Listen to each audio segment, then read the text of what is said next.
Yo, what's up, guys? Welcome back to another episode of Fedulations. I'm sure you guys can see on the visual. Hope you're watching on YouTube first, because that's where we're going to post it first. We are back where it all started, and I've rebranded, I think, once since then. And this is probably the third rebrand. And today we have with me Mr. Regan Rice. Mr. Regan Nice. It's a pleasure. Yes. Regan is no stranger. Regan is probably going to be the co-host of this podcast from now on. We're probably going to have to come up with a new name. But what do you think of this name, Regan? Fedulations, Rated R Podcast 23. Fedulations. I think it should be regulations. Regulations. Yeah, that's a good joke. That's a good joke. Try again. Let's go again. Let's go again. Let's give him. I was like, Fetty and Nice or Regan. Regan Night. No. But we'll get back to you guys. We'll get somewhere with it. Yeah. So, one thing that I heard you say one time was that I really am curious about, like, as an individual, was climate change. I believe you said it was like some sort of scam, I think. Oh, this is getting controversial. It is, right? Yeah, climate change for me has been a fucking weird one because it's like there's so much crap online that says, yeah, climate change is happening, it's affecting us. But at the same time as people are talking about climate change and saying that scientists are proving climate change exists, why is everybody being pushed away from the beachfront? And at the same time, the ultra wealthy BlackRock, the companies that hold the most real estate, are buying up the beachfront property. Doesn't that seem a little bit odd to you? Yeah, well, everything with this world is a little bit odd, right? But you can't, like, ignore. Do you think there's no essence of truth to it, like, even a little bit? I think there is a little bit of essence of truth to it. I think we do have a little bit more of an impact on this planet than we should. But at the same time, I think it is also being used as a bit of a smokescreen to hide a ulterior motive. Of course, as always. In terms of, do you not kind of understand it though, as an entrepreneur, like your mind, right? Do you not kind of understand the marketing behind stuff like that, like, or do you believe in like transparency 24/7? That's a tricky one because I do understand from an entrepreneur perspective, but at the same time, a system or a company gets to a point where its purpose is no longer to serve the people, but rather to become bigger and bigger. And when a company gets too big, like for example a real estate company, if they get so big that their purpose is just to buy up more property, then they're going to end up being pretty shitty landlords. Like, people can rent houses from them, but then they're not going to do a good job of being landlords.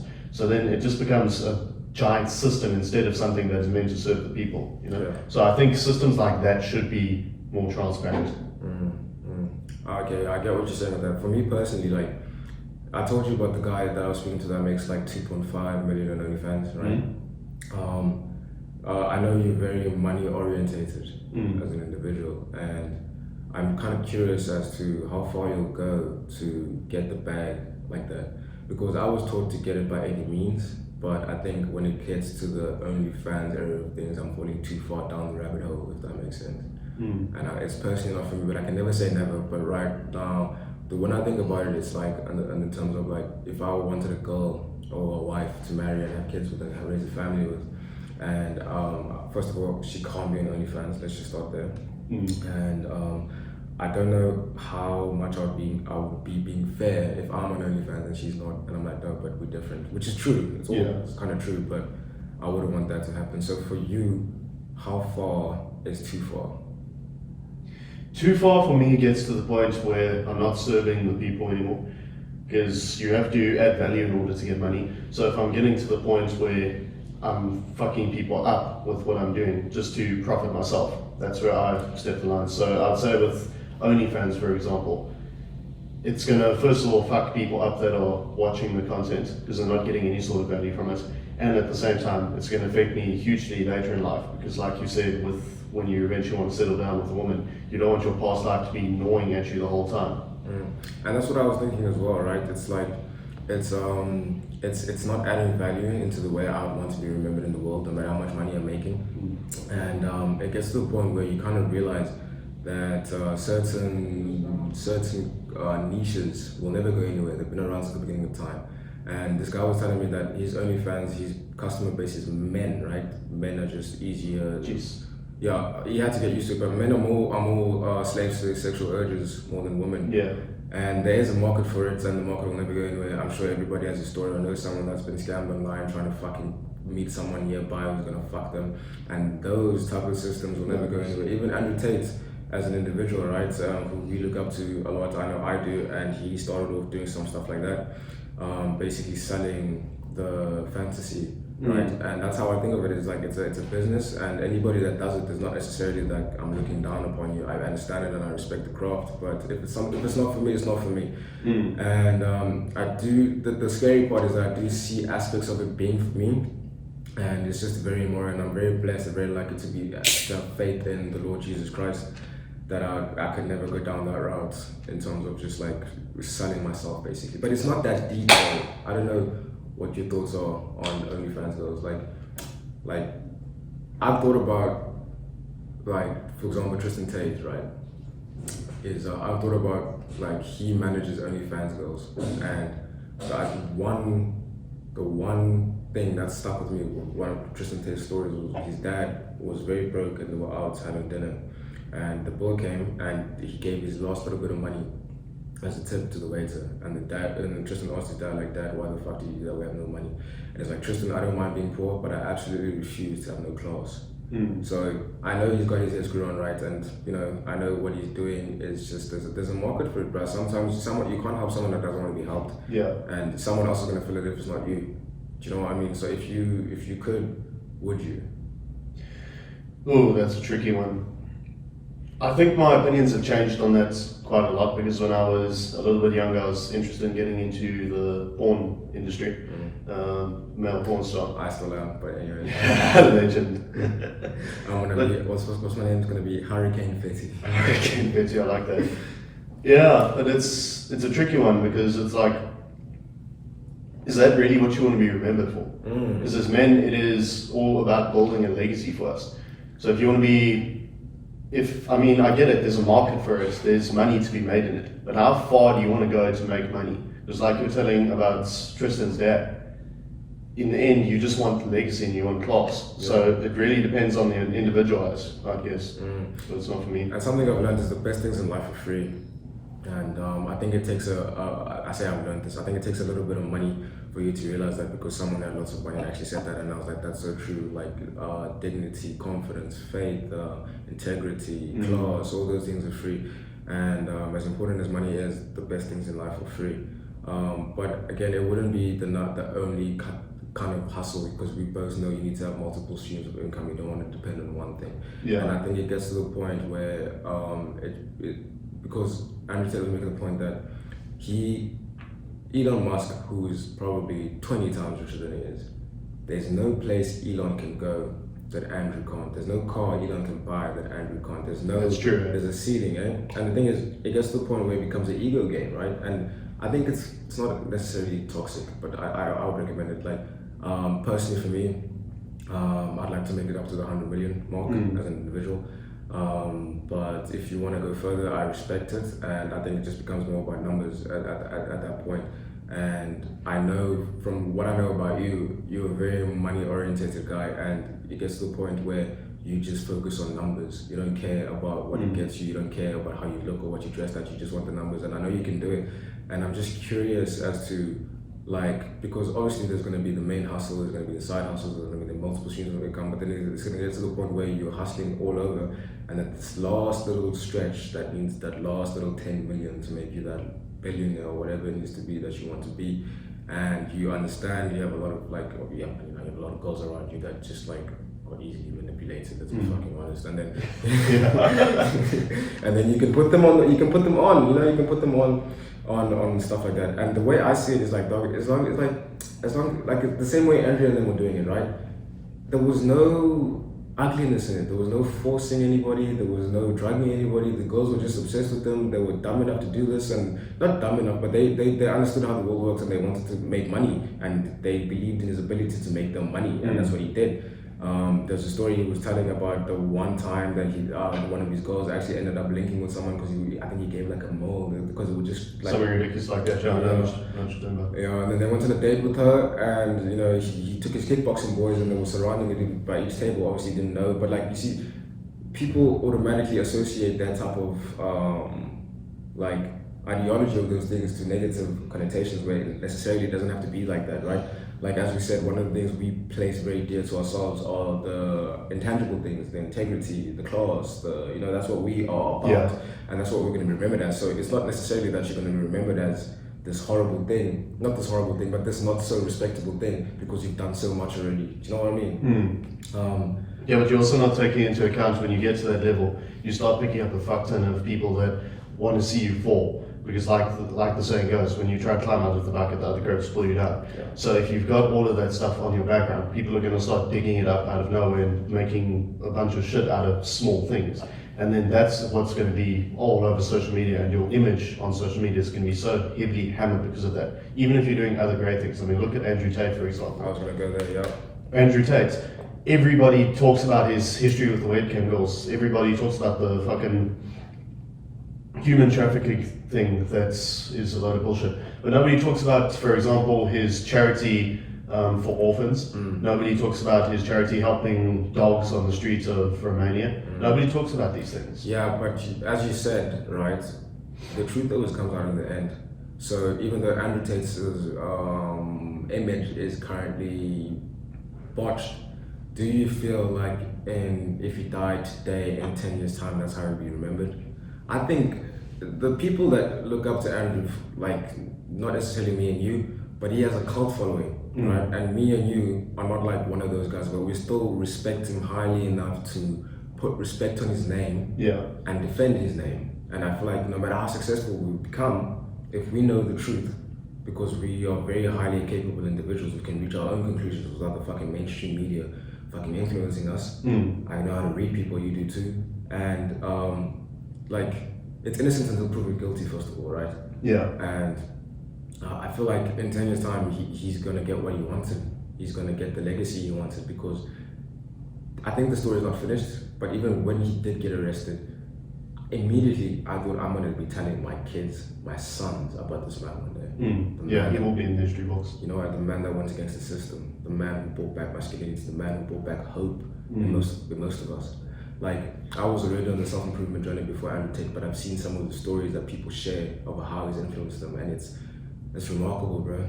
It's really inspirational and remarkable, and that's the kind of effect I want to have, but that's the kind of effect I admire from somebody else, and I will carry that burden on my shoulders till the end of the fucking earth. Do you know what I mean? Which brings me to my next topic, bro. The one thing I'm focused on right now is brotherhood and embracing masculinity.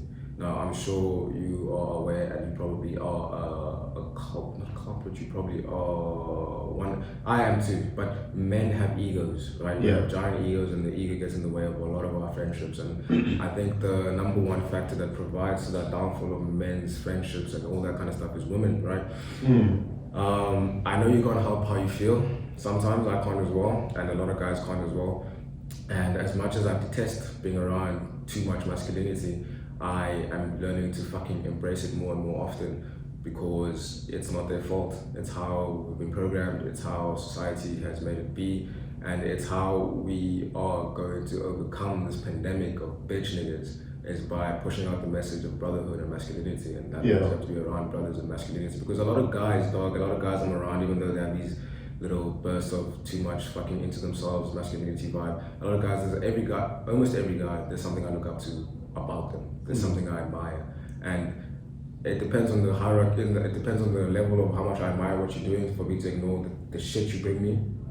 But I do try and ignore it from how much I admire it. Like, for example, like we are basically, when I look at you, it's like looking into, I want to boost your ego too much, but it's like looking into a mirror, man. Like, we're on the same mentality, but you're just more of a misogynist than I am. Are you sure about that? You sure about that? You admitted this when we were off mic, but like, you got me, guys, on the subject. But yeah, what's your message about brotherhood and masculinity and friendships, and how much you should put the boys over? Okay, this is the question I want to ask you. So, Andrew and Tristan's living situation, I don't see that for myself. I'm not gonna lie, I don't see myself living with my brother until we're 34, sharing all the cars, sharing all this. I see myself living with my brother until we make all this, but the time I have a family, bro, I'm sorry, I'm on my own team. Like, we're always like this, like till the end. You call me, I'm there. We probably have houses next to each other as neighbors. Our kids are gonna be friends, some shit like that. Yeah. But living in the same house, dog. I've known you my whole life, bro. I have a family to raise. You know what I mean? Yeah, I know what you mean. So would you do that? Would you? I think with the Andrew and Tristan situation, I think they've been close ever since they were kids. I don't think everybody's brotherhood is like that. It's like I'm doing family brotherhood, but I wouldn't see myself doing that. I mean, I'm close with my brothers, but I couldn't see myself living with him. Yeah, but you've heard the saying, right? It's not about who's been there the longest, it's about who's been there quality-wise, who's been there for you when you needed them, who's been there for you when you are in trouble. Like, like the brotherhood in terms of like the blood. I mean, like, when I say brotherhood, it's kind of like everyone's a brother to me. Do you know what I mean? Oh, you're talking about that kind of brother? Yeah, for me, it's a weird one because when I was in my early years of high school, I was always spending more time around women than I was spending in a masculine brotherhood group. Me too, yeah. And I don't know why that was, but lately I've been getting way more into the brotherhood thing and being around men. Yeah. It's like, I think the reason I was avoiding it is because it's kind of uncomfortable to be around men because everybody's always trying to fucking one up each other. Yeah. Everybody's always got the ego thing. Yeah. So It's my language now, bro. I think it's good to have a brotherhood because you're always pushing each other, you're always trying to one up each other, challenging each other. I think if you're by yourself, you get lazy and slack off. Yeah, so for me, for example, bro, I've always been unbelievably feminine. Like in primary school, I used to play netball with the girls because I could spend more time with the girls, and then I used to join the choir because the girls were all at choir practice at break. Like I've always been very female orientated, and I think it's just much easier, as you say, it's much easier, and there's none of that masculinity thing, and I feel like so one thing I've learned about myself is that I have to wake up and deprogram myself every single day because the natural human state is so disgusting in terms of like naturally envying someone. For example, the person who gets 2.5 million in OnlyFans that does absolutely nothing except post his dick on a fucking app. It's very easy to be envious of that. But I wake up every day and try to detach that from myself. Same way, keeping female energy around me a lot. I try and wake up and detach myself from that a lot and get comfortable with the uncomfortable. Do you know what I'm saying? Yeah. Which brings me to my next point. This is a personal thing, and I'm at a very good place with this podcast in terms of the message I was trying to get across. I've met people with a similar mindset than me that we're gonna carry this message across, and there's no doubt we're gonna do what we need to do. But there's something I would feel almost naive not speaking about, and it's basically gender-based violence. And I've had 3 females on my podcast, and at least 2 of them have had stories to share about abuse, if it's physical or sexual. And the crazy thing about that is that it is not even the worst stories I've heard in terms of the girls that I know. So if you're a female and you do want to share your story and you are comfortable with sharing your story, I want you to understand that your story might inspire someone else to come out as being a victim of this. And this podcast is a space for you to do that, and we will support you and listen to you all the way. And I know most of you think that no one's going to believe you because this person is this and this person knows who, but trust me, it's year for relations, we don't fear anyone. We'll talk with whatever and whatever. If you want to come here and say someone's name, you can come here and say someone's name. But don't think we'll be delusionally loyal to your story. We are going to question some things because it's innocent until proven guilty. And I don't want to put too much strain on you to be like it's his story against yours. But if your story is not really adding up, like I'm not going to be here like yes, but I'm going to be sensitive enough to listen to you, sensitive enough to push your story out, and sensitive enough to try. Like I can't relate. That's why I'm encouraging females to come on here, because I can't talk about it because I haven't experienced it, number one, and secondly, I don't know how to go around it in a sensitive way that doesn't trigger anyone. So if you have a story to share and you genuinely want to have a positive influence in the world and encourage other people to come out with these stories, you're most certainly welcome to come on this podcast. But yeah, like still the message is don't trust these hoes. So let's not derail from the main point.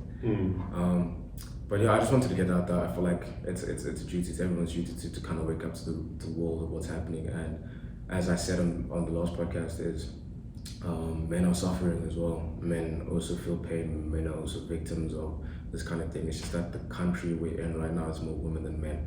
But it doesn't mean we should shine a flipping blind on the men that are suffering. And that's what we're here to do. And we continue on our purpose every day. And if you are a female that feels like you have a purpose to do the same thing, then you're more than welcome to come to this space and do just that. Because we are good listeners and we are empathetic people, we are human beings, and we will listen to your story. And I don't want to say this publicly, but if you want to say some names, I don't know, something might happen to them. I'm not saying what exactly, but something might happen. Something might happen. But on that topic, I obviously don't want to get too deep into this, but I just want to put that out there. If you have anything to say, please add on, Reek. So I told you, I've known a lot of girls who have a lot of these stories to tell, and some of these stories, not that I didn't add up, it's just that I didn't understand the logic behind the behavior afterwards.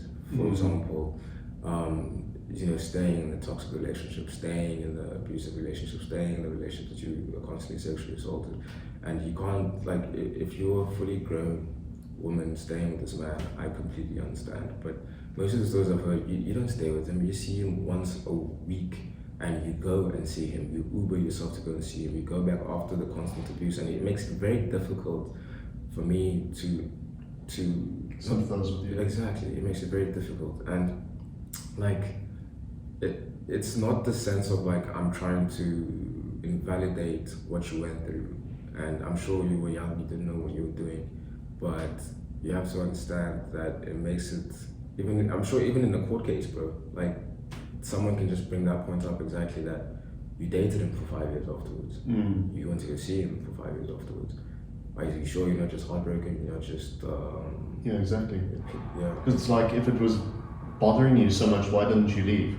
And I understand that there is a level of psychology that I don't understand with it, but you also do have to get to the point where enough is enough and just move on. Because if you're not talking to anybody about it, if it is such an issue, you would just up and leave, and then you can talk about the issue. But if you continue to date the guy for 5 years, and then once you've broken up with him, only then do you bring it out, then it gets a little bit odd, Yeah, but on that trail of thought, it's never too late. It's never too late to share your story. It's never too late to come out. And it's not necessarily about punishing the person that did this to you. It's about making sure no one else has to go through what you went through. And you could inspire someone to come out with their story. You can inspire someone that this might happen to them before this has come out. You know what I mean? Or during this is coming out, and then they'll come out immediately, which makes it more we're able to pounce on it, and we're able to get justice. Yeah. It's a bit difficult to get justice when it's 7 years later. Yeah. So your story might inspire someone, and if that's your genuine intent, then please, I beg, come on the pod, share your story, and because we're not bad people, we're just telling the truth, and sometimes the truth is not so pretty, but we're not going to derail from it. We're not going to derail from it. The best way to face your fears is to head straight at them directly as a man. What type of values would you want to teach your son? Type of values would I want to teach my son? As a young man. Ooh, that's a good one. I haven't thought too deeply about it because I'm not even sure if I want to have kids at this point. But if I were to have kids, it would obviously be integrity, confidence, being a man in the situation, accountability, and transparency. Those are good ones. Why do you think you don't want to have kids?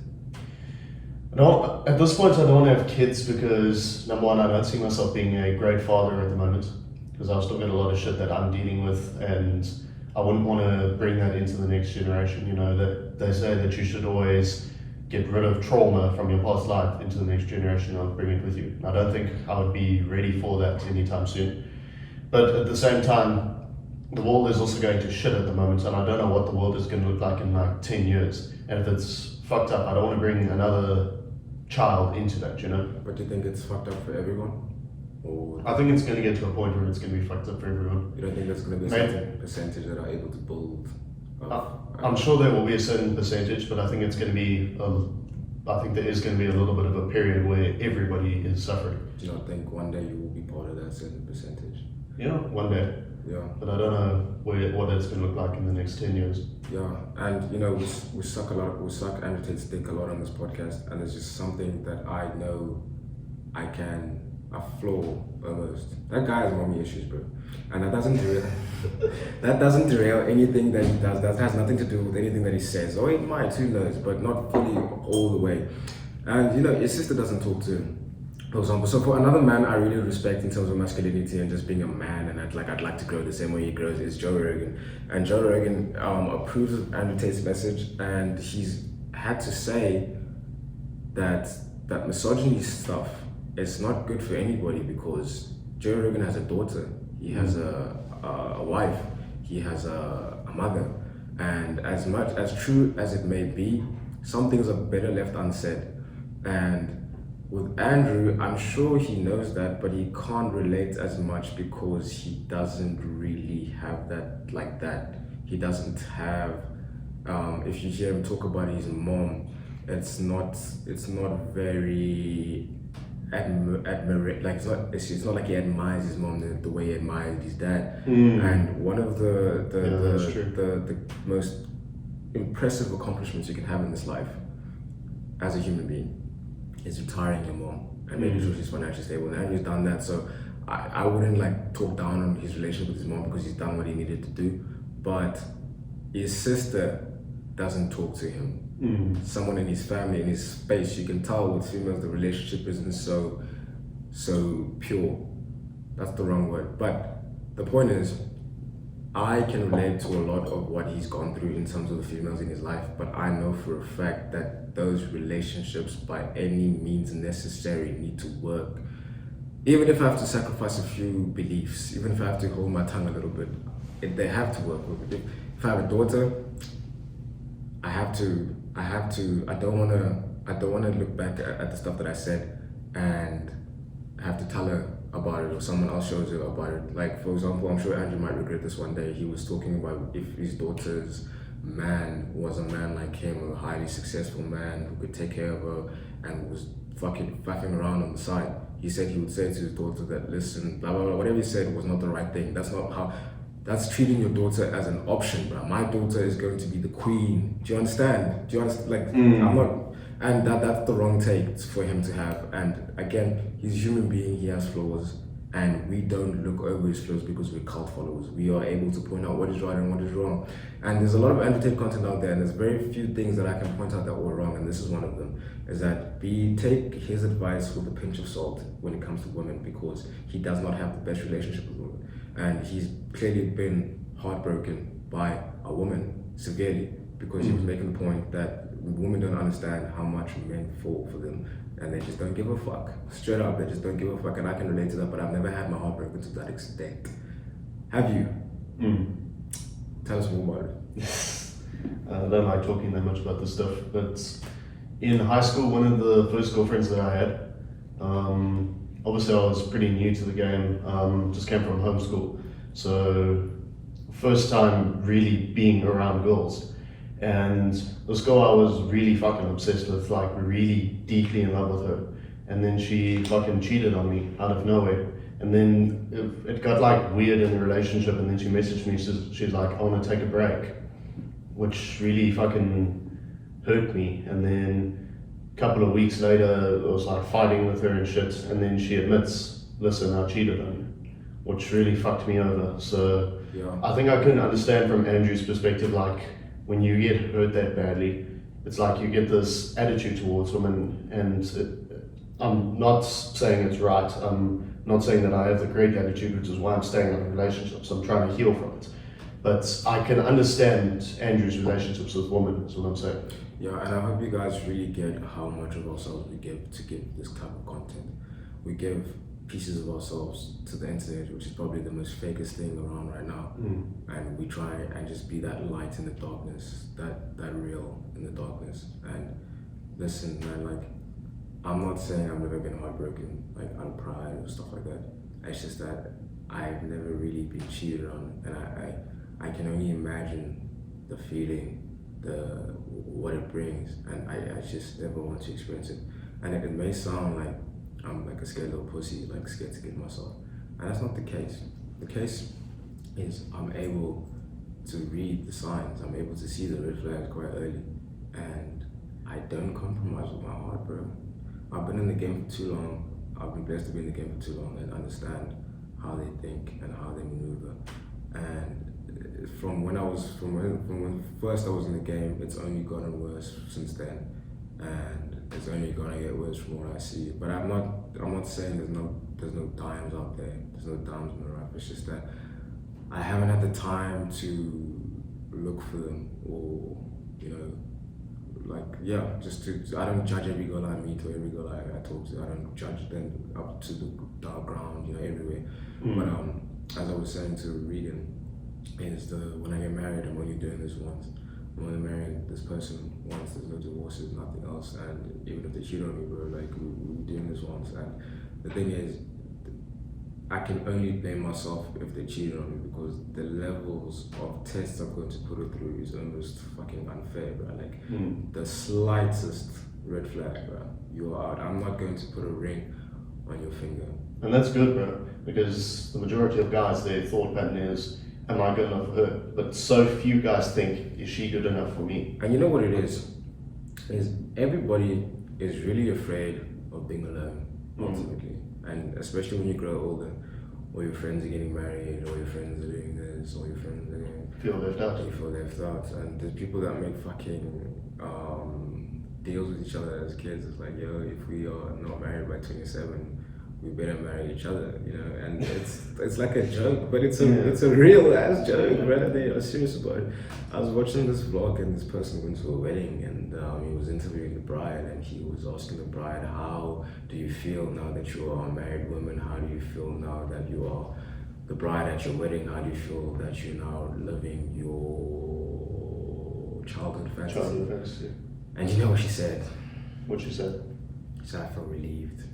I was so disappointed in that answer, because you should feel happy, you should feel satisfied, you should feel complete, you should feel like I finally found my soulmate, you should feel all the positive feelings besides, well, relief, sure, but that shouldn't be your first answer. That shouldn't be your first, okay, thank God, I'm here.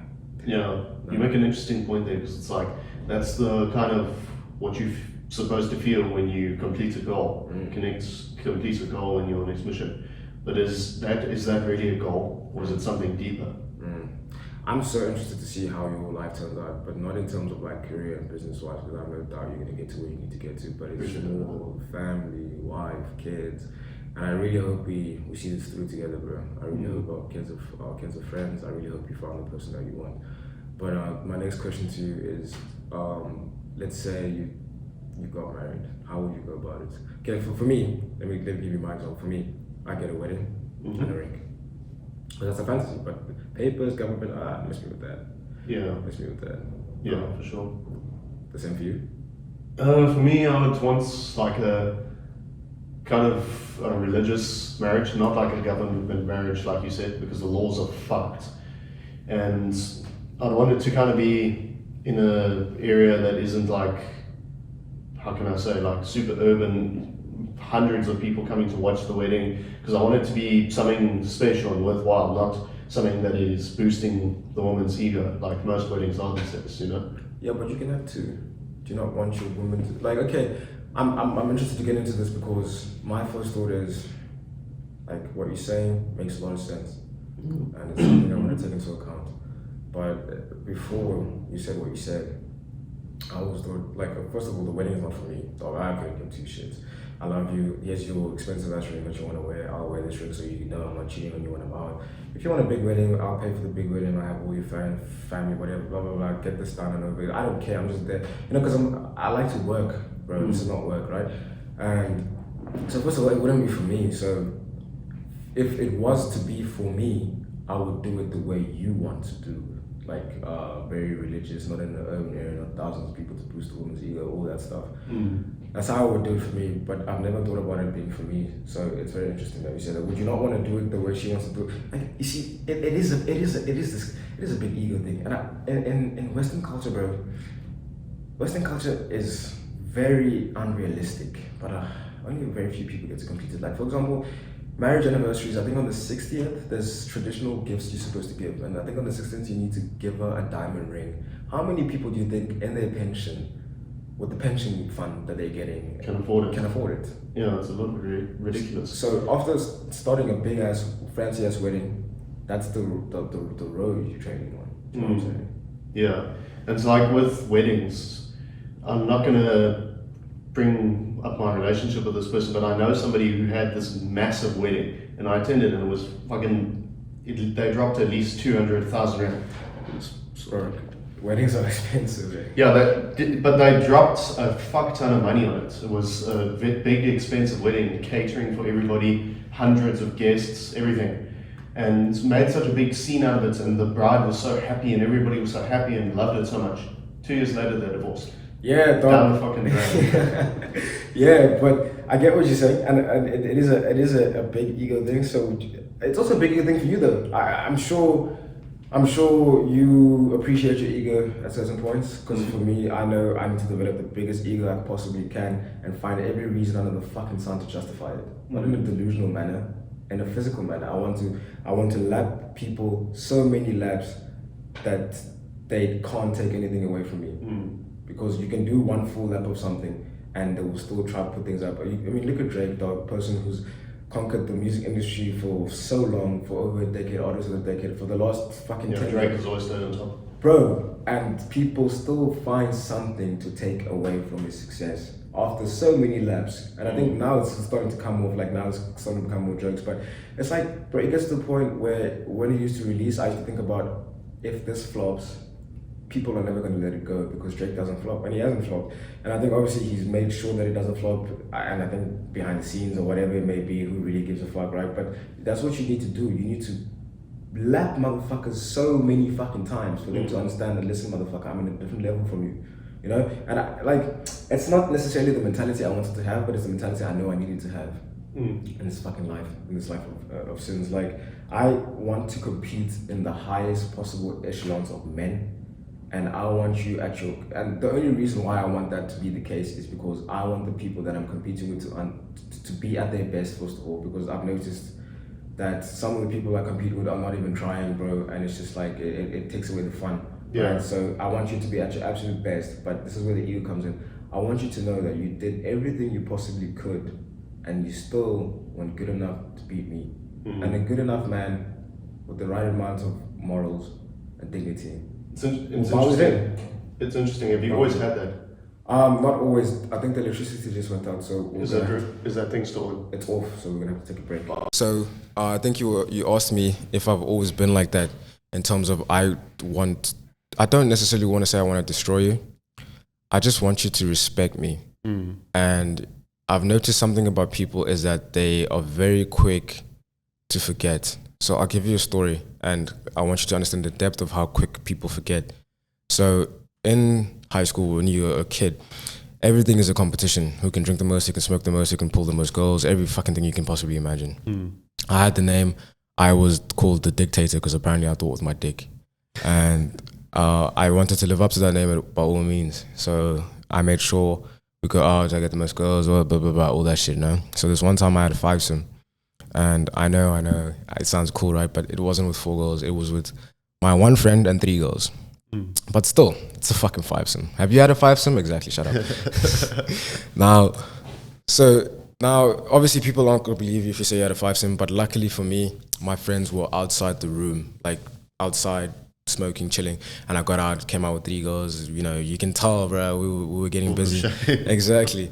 And then, so I'm like, now, okay, I've secured my spot for like at least, you know, probably till the end of high school, bro. Like, none of them have had a fivesome. Like, come on, bro, respect me. Yeah. So now, a week later, we go out the next weekend, and then they pull and I don't. And then at the end of the night, they're like, bro, what's happening? Are you falling off? What's happening to the dictator? And I'm like, bro, are you forgetting about that fivesome I had last week? Like, bro, that's not something you just like anybody can do or anybody's done. Like, respect me, bro. I'm really solid for like, and that made me realize, I'm like, bro, with anything, you could make $1 million today. People know you made $1 million. People will be in your DMs trying to be friends, blah, blah, blah. By next week, you don't, and they're going to tell you they're just slacking off. Not even that. You have to keep it up. Not even keeping it up. I think they just forget unless you make another $1 million. Because it's like a swift period of the glory, and then the glory quickly fades. Unless you are full gas, full throttle, running laps, and just building and building and building. And yeah, you have to build to the point where motherfuckers are like, yo, nah, dog. Like, nah. That's one thing I like from personal experiences. Like, even people that were hating on me, that people that were like talking shit to me and trying to demotivate me, and I could tell these people didn't like me, when they come around and they say, listen, dog, like, you're doing it, you did it, you know, that it's an indescribable feeling. They hate when you're at the bottom, they ignore you when you're in the middle, then they want to be your friend when you're at the top. Exactly that. And it's interesting because it's like I'm not at the top yet, you know. So, and what's been motivating me sometimes, because you need that motivation, that burst of motivation. If you're staying consistent and disciplined, you obviously have a decline, and then from that decline you need that boost to get you back up. And it's been stuff like that. People that hate me that come around, people that, and another thing I want to give you advice on, boys, if you're listening, especially if you go to gym, is post as many selfies, as many gym selfies when you're done training, because that motivation from that gave, dog, what I received, like there was days where I would do absolutely nothing productive whatsoever under the sun, and except for gym. And after I was done gymming, I'd be like, yo, bro, like, this is not the life, but I need to really think about something else, you know. And I'll put up a gym selfie, and then I'll just get not so many people. It takes one person, you know, and they will be like, yo, bro, I see you. And then I'll be like, okay, yeah. So I got to keep this up. And then a different person, and then a different person, and then a person that hated you. And then even the hate, bro, because the hate does come. It's like, oh, small eye, blah, blah, blah. And then now you're like, you don't let that shit derail you, because there's a lot of negativity. I'm not going to lie to you out here. Don't let that stuff derail you, because it can. But especially if you're following me, bro, there's a lot of love with the gym progress. And like, for me, for example, like, bro, like, I don't want to say I'm like levels ahead, but some of the gym progress I see is like, yeah, I respect it, but I've been doing this for like 5 years, bro. Like, you know, I've really been going at it, but I'm still able to empathize. And it's not pity, it's not fucking shame. It's genuine respect, because I understand how difficult it is from that first no muscle to that little bit of muscle. Because once you get a little bit of muscle, it's just it gets easier from there, bro. You feel good, you just do it, blah, blah, blah. But that first no muscle to that first bit of muscle, it's the mad respect. It's fucking painful, bro. It is. Yeah. It is. And I respect everybody that does it, and a lot of people do. You'll be surprised how much love is out there for the gym industry. So post your selfies, boys. I want you to post your selfies. I want you to put yourself out there. I want you to be prepared for criticism, because it will only make you stronger. You should do that. But yeah, I hope that answers your question, bro. It wasn't always like that. I've just always known that to be respected properly, you need to really do a few laps. And it's especially if it's a personal thing. Like, if it's personal to you. So for me, as I was saying, it's like I want to compete at the highest echelons of men, but as the man I am, who has this dignity, moral compass of whatever it is, I am able to bow down my head to someone who's done it like 4 or 5 times. But I'm not gonna lie to you and be like, I'm your friend, which I am, but I'm coming for your position. And I want you to want me to come for your position. I want you to not sabotage me in a fucking snaky, under the table type of way. I want you to sabotage me face to face, lapping me like a man, you know, because I'm not going to let that happen. Yeah. And that's why I'm saying ego is a good thing, bro. Ego is a good thing. Just don't let it eat you up. Control it, check it sometimes. Some people are not even looking at you enough to understand that your ego is not as big as it seems. It has its times. And I always try and make it known that there is a bit of fucking soul in me. But not everybody is watching you like a hawk every time. And if they're not, then they don't get to have a say. If you're not watching me and all my phases, then shut the fuck up. You don't know what you're talking about. You're talking about this phase you came in at. The phase when I needed to be a killer, because you need to be a killer and a lover at the same time as a man. It's tricky, bro. It's really, Andrew Tate said this, and he was like, yo, dog, if you deep it's like, as a man, you need to be able to kill someone that same day and hold your baby and have that sensitive touch and go home to your wife and not shake. And because you need that balance. You do, bro. But and it sounds insane when people are talking about this, but it's like, if you are around a man who isn't intrinsically dangerous, cannot harm another man, how the fuck can you expect him to protect you? And it's always those like soft, nice guys who are actually the most dangerous guys, because they repress it, and then at some random stage it'll come out, and then they'll hurt somebody out that they don't intend to, because they don't know how to control it. Yeah, bro. It's like if someone ever ran into my crib with my family, my born baby and my wife in there, you're going to die. You'll fucking kill them, yeah. But the crazy thing is that same night, when I go to bed, I can't not be sleeping because I have a job the next day. I'm gonna hold my baby's gonna keep me up. I'm gonna hold her sensitivity. I'm not gonna lose it out. You have to keep it together, and stuff like that is something that psychologically you can't meditate through. You can't dog. You've seen Tommy on fucking Peaky Blinders, bro. That trauma of killing a man. You can shoot as many guns as you want to at a gun range, but to pull a trigger at another human being. I have a story. I don't know if I want to. I'm going to cut this out of the podcast, but I'll tell you.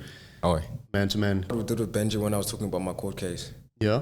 I think if I have another assault, fucking, because the files are, what's that word called? They can't be public. They're not public knowledge. What's that word?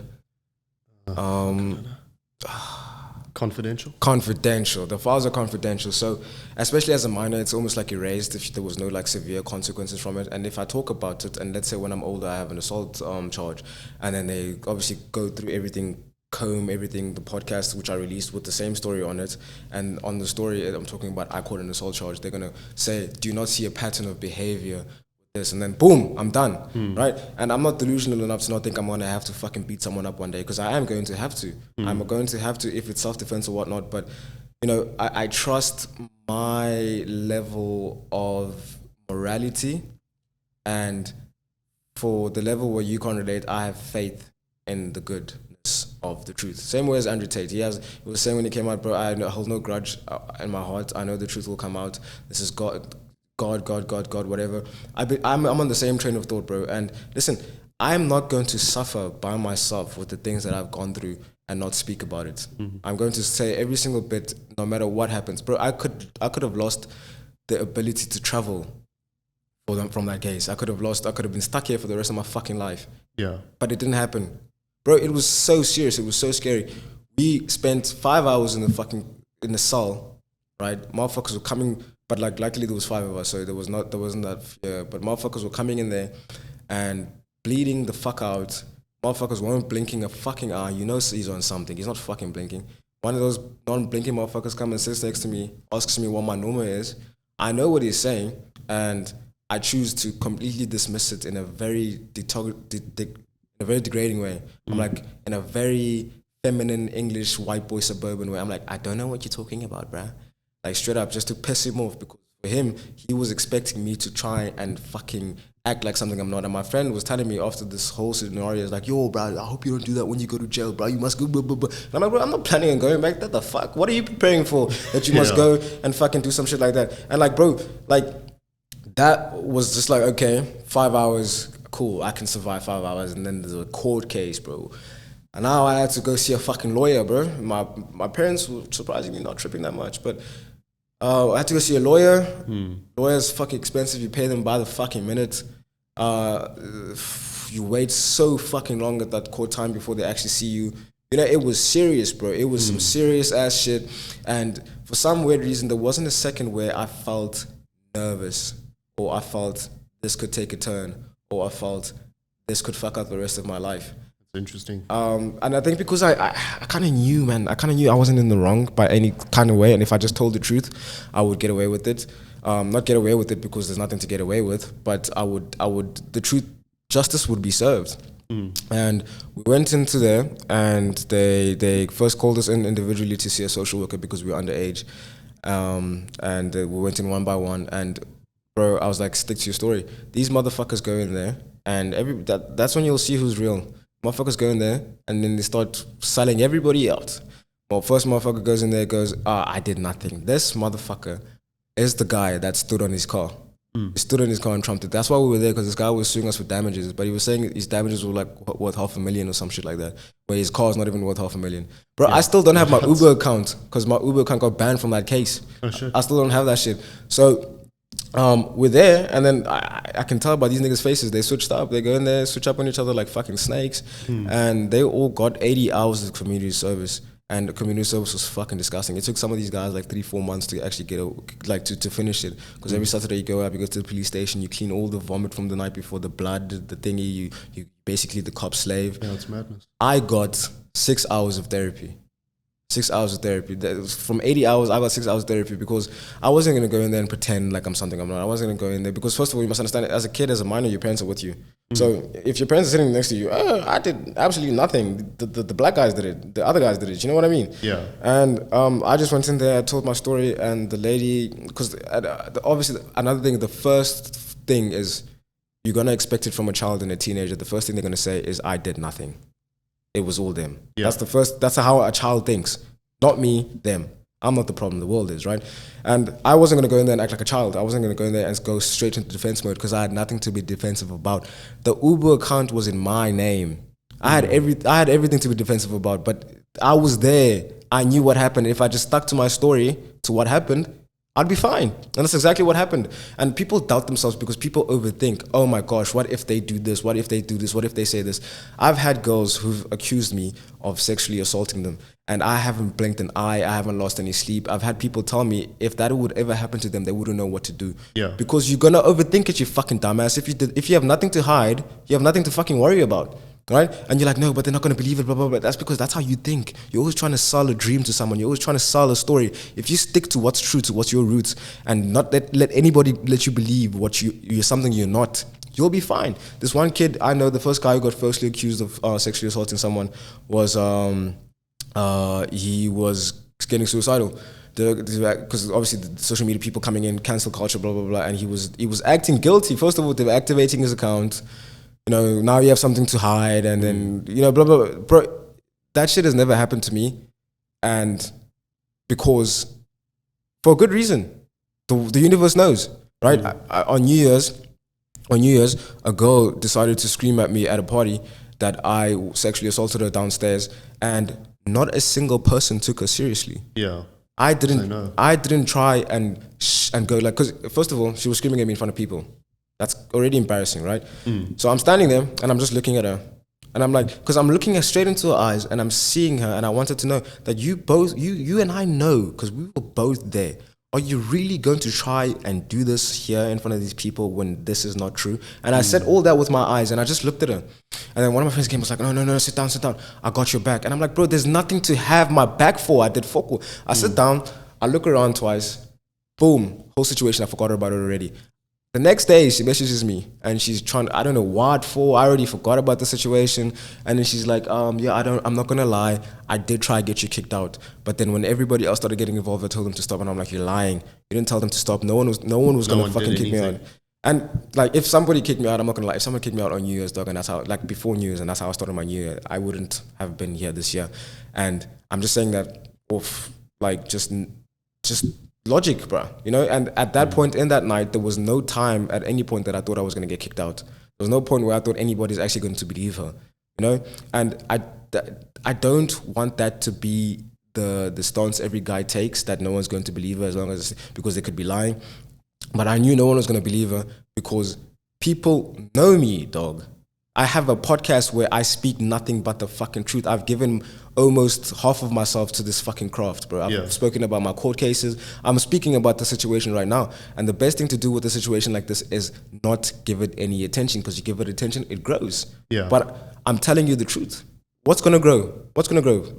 Nothing. Nothing's going to grow because there's nothing for it to grow. Do you know what I mean? I know what you mean, yeah. And she was the second girl that's ever accused me of sexual assault in my life. The first girl was my ex-girlfriend, who I loved very much and was my longest relationship. And she messaged me recently, and she's been coming back for a long, long, long time. And she comes back with a different story each time. So I don't know, have I told you the story before? Okay, so after, let's say, 3 boyfriends that she's cheated on with me, and after every single time when they've broken up, she has come to me, and then with the current boyfriend, before they started dating, was telling me that they were vibing and sending me messages. And then even when they were fighting, come back, anything happened, come back. And then at some point, I think she was getting in trouble with the boyfriend because she kept communicating with me. And then a different girl told me this. She said to me, I needed to hate you, not to love you, because I'm in a relationship. And this girl did the same thing, but I guess it wasn't working, so she convinced herself that I sexually assaulted her so that she can really hate me. which is just Literally convinced herself to the point where she was believing it. Bro, and it comes back to that thing where you want to talk about female delusion, and like it's a real thing, but it's not so much female delusion. And I'm sure, I think we were with the same girl when she said this. She said we can gaslight ourselves into believing anything. Remember when that chick said that? Yeah. And with the camera was off, and I was like, yo, I wish I had that on a tape so I could cut it. Wish. Yeah, because she was like, we can literally gaslight ourselves into believing anything. I can do the same thing as a man, but I try not to do it because I try and face reality every day because I can only win in reality, right? Motherfuckers can say and sell themselves whatever story they want to sell themselves, but in the end of the day, the real world is going to prevail. You're going to see me doing better than you, whatever you convince yourself. And yeah, bro, you've watched enough. You were telling me you've watched enough podcasts of them not being able to make their point because their point isn't existing. It's non-existent. They're just bluddering a bunch of words together that have been put into their heads. And that's what it is, right? That female delusion thing. It comes from gaslighting themselves into believing something that they want to believe, or into planting the plants to the feeling they want to feel. She wanted to feel hatred towards me. She can't feel hatred towards me, so she makes us something up in her head. Yeah. And the night she was talking about, she snuck out of her house, out of her window, jumped her back wall, Ubered herself with her own money to my house. To see you. To see me, and then Ubered herself back and did the same thing 3 nights in a row afterwards. So if that night I did something to you that was so horrible, why did you keep coming back? Why did you keep coming back? And I'm going to go back to my point, is that I'm not trying to make a message out of this. I'm not trying to inspire anything to happen from this message. This is my story and I'm telling it. And I still have sympathy and empathizing in my heart for the women that really go through the struggle.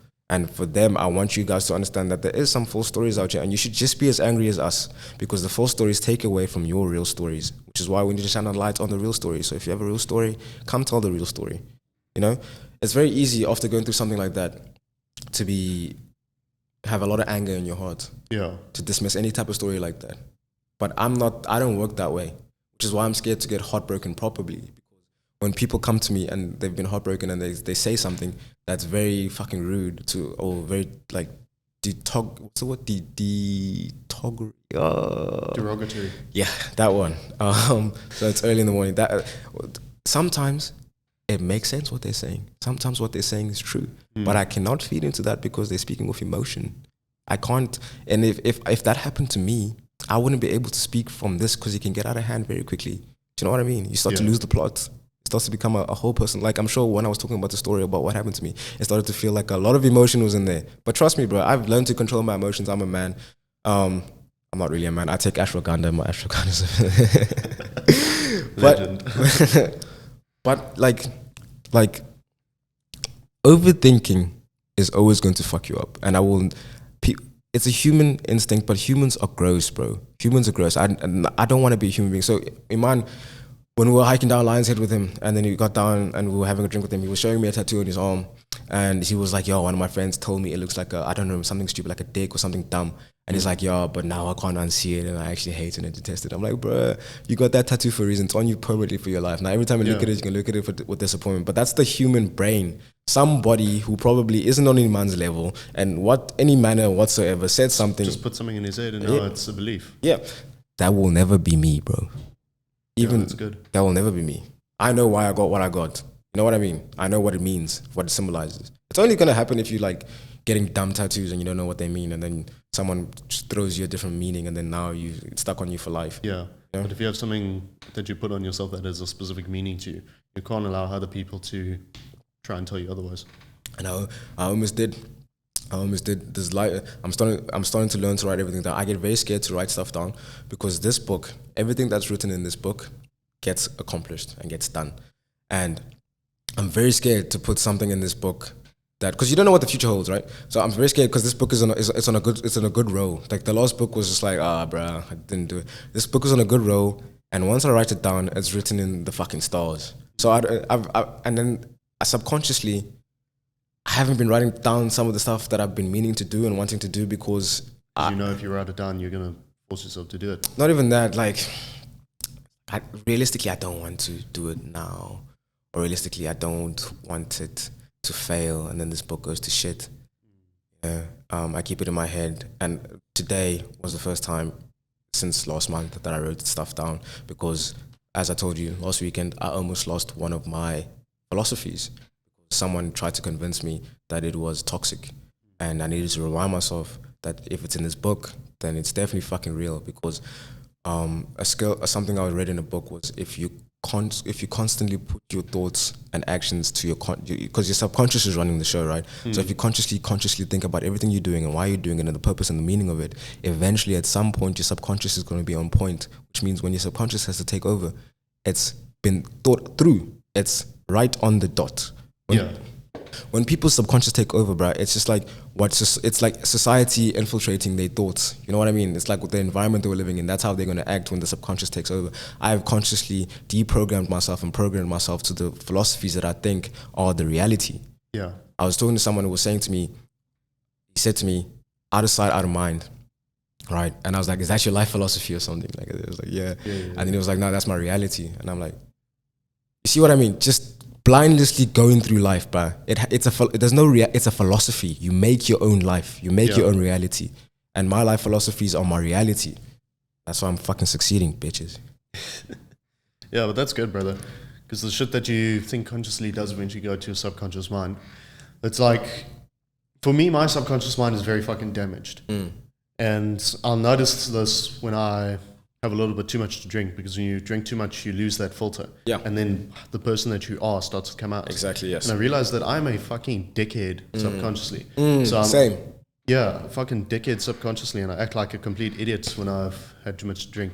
So I try and avoid it. But you have to reprogram your subconscious mind, because even if you can put on an act consciously, in reality, when it eventually gets to that subconscious level, that's who you really are coming out. So you have to reprogram that. Yeah, that's what was scary about the situation I went through, was that, is this really who I am subconsciously?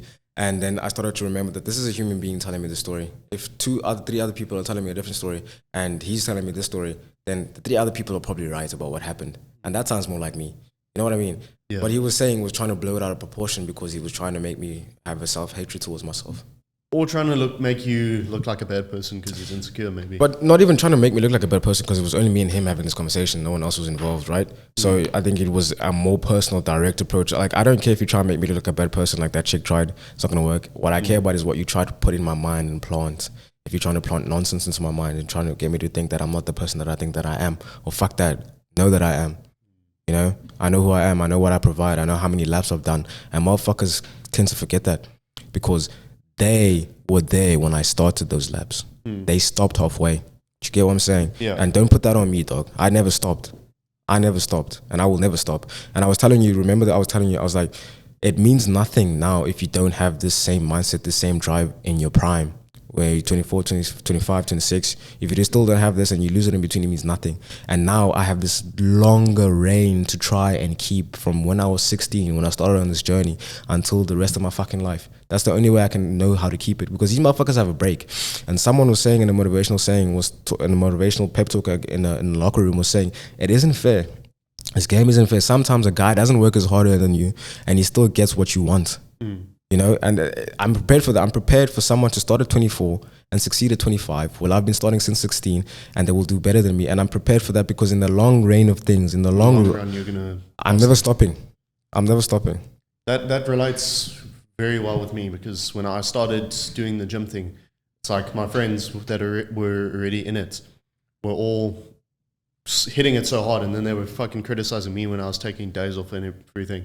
But I still stick to it longer than them. Exactly. And now I've gotten to a level where I kind of respect myself, and I look back on my friends that were disrespecting me at the time, and they've all kind of stopped the gym thing now, and they're getting smaller, and now they're like, oh, Regan, you're fucking taking steroids. And bro, and then it becomes that drives, eh? Yeah. It becomes that right. You see, I don't trust people that are overly unrealistically motivated, because you have to pace yourself. This is a long life journey, bro. Yeah, it's for life. Motherfuckers that want to work out. If you just jump into it and try and go at it as hard as you can, eventually you're going to fall off. Yeah, it's like what they say with diet, right? It's like you have to enjoy it, otherwise you're not going to stick to it. If you want to eat plants and shit, it's not going to stick to it, bro. Like, just be realistic about it. Yeah. You want to go hard? I want to go hard. I've gone hard for a certain amount of time. And listen, I've learned since back then, even when I was going hard, I knew I had to branch out to other branches of my life instead of just being what I was. I had to get other assets into my arsenal, if that makes sense. And a lot of the people, unfortunately, that I know, I guess, I would say, are the typical 19-year-old of, like, bro, I'm the same. I'm the same, but don't expect to see me at the gym every day because I have other grinds. I can gym at home. I can do a 15-minute. I do 100 push-ups every single day. I do 700 push-ups in a week, you know? And sometimes, some weeks I end up doing more because I'm more motivated. And it's still small. I can maintain that. I'm working at the desk every fucking day, drop 25 push-ups, take a break, come back, 25 push-ups. You just have to do 25 push-ups 4 times and 100 push-ups done. It's so unbelievably easy, but it sounds impressive. You know, and listen, oh, you didn't come to gym today because I'm grinding, motherfucker. I'm doing other things. Yeah, exactly. You know, like, this is not my only hustle. And the thing is, like, I showed someone my pictures of, like, when I was at my prime, when I was about to compete, and they were like, nah, bro, you served your time. You did what you needed to do, bro. Like, you really did it. And I'm like, bro, yeah, it's funny because you think I've lost it because I'm not so focused on it anymore. So not so focused anymore. But if you went back to it, you could easily get to that point again. Bro, it takes just a week of pumps. Yeah. And I look not better than you, but I look better than you. You know, and I don't, like, when people come to me and they're like, bro, you're in good shape. I'm like, why are you not in good shape?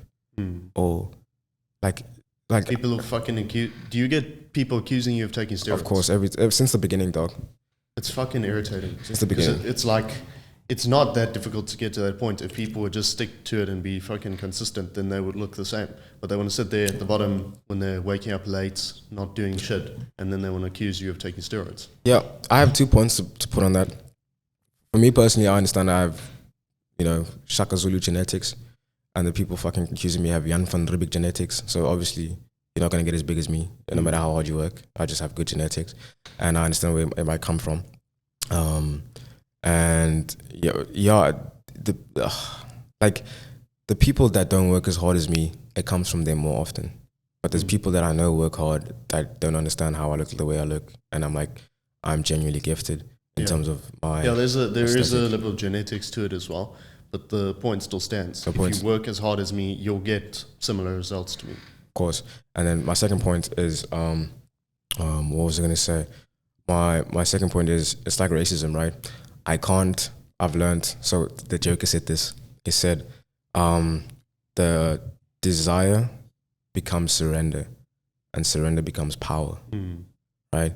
And I cannot surrender myself to a racist when they're being racist, because they'll have power over me. I let nothing have power over me. Yeah. I can't surrender myself to steroid accusations because it will have power over me. Can't let something have power over you. Exactly. The minute someone says a certain thing to someone and they're fucking overreacting, I know I got you now, bro. I got you exactly where I want you. Yeah, that's true. Yeah. Just quickly check this thing.